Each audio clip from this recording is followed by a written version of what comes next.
and ultimately to control the weather, and he who controls the weather will control the world, will control the world, will control the world, will control the world.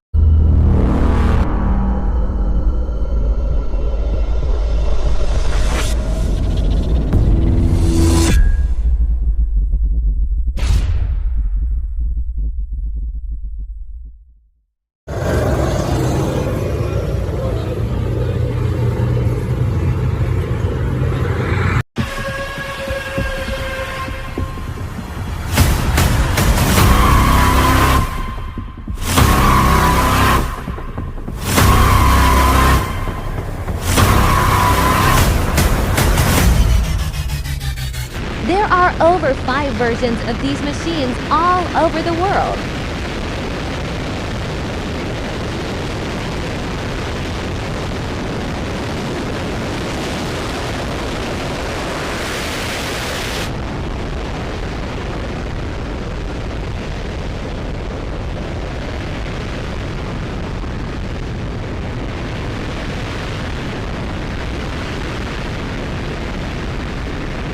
Despite the cost, however, NASA does need to test these engines once in a while. So they built this place in the wetlands of Mississippi.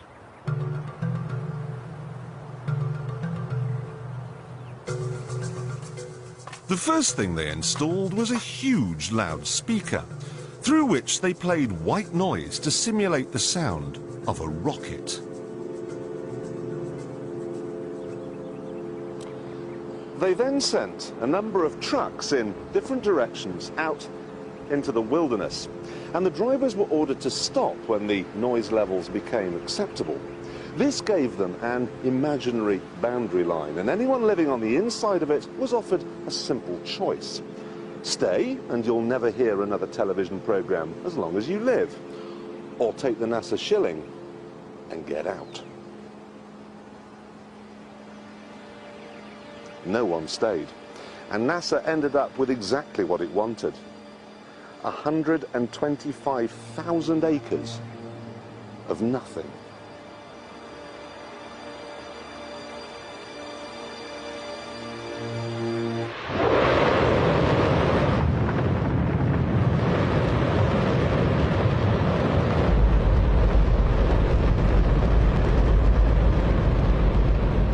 Don't worry if you can't hear what I'm saying. I couldn't even hear myself. This is the loudest sound you could possibly conceive.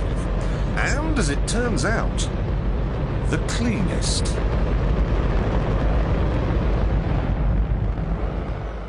Now, the most amazing thing is that that cloud up there, which was generated by the engine, is just a mixture of hydrogen and oxygen. It's water vapor. And in about an hour's time, someone in Mississippi is going to get wet washing. It will actually rain.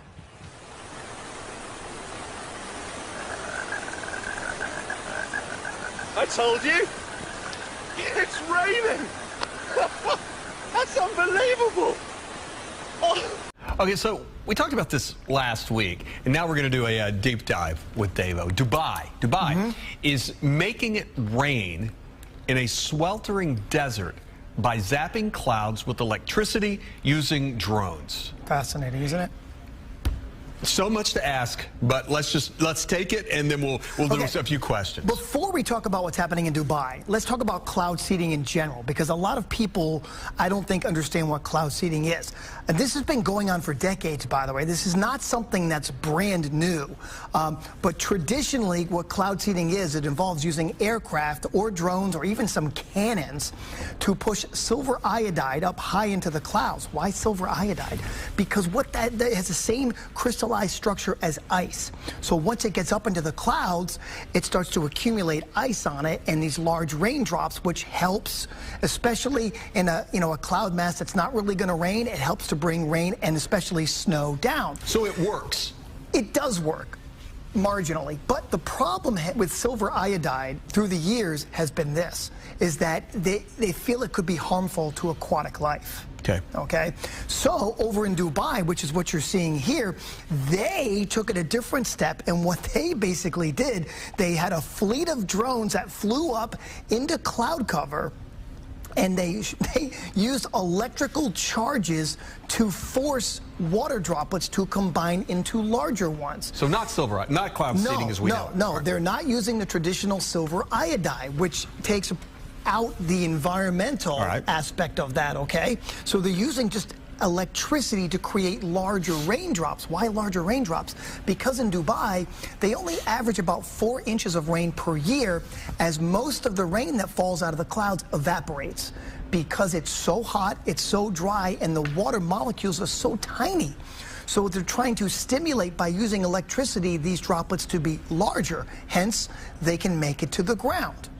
Now, I will tell you that the jury is still kind of out a bit on whether or not this was a fluke, whether this is something that can work long term. So they need to continue with these drones, and they're going to continue to do this. Yes, Mr. Rhodes? So, assuming it works and it wasn't a fluke, why not use this out in the western U.S. where all these wildfires are and the drought is going on? Could this not help us That's here? a fantastic question, and they've been trying. This is stuff that, first of all, it's very expensive too. You're talking about millions and millions of dollars, which is fine when you're trying to alleviate a drought. Sure. It cannot work with wildfires.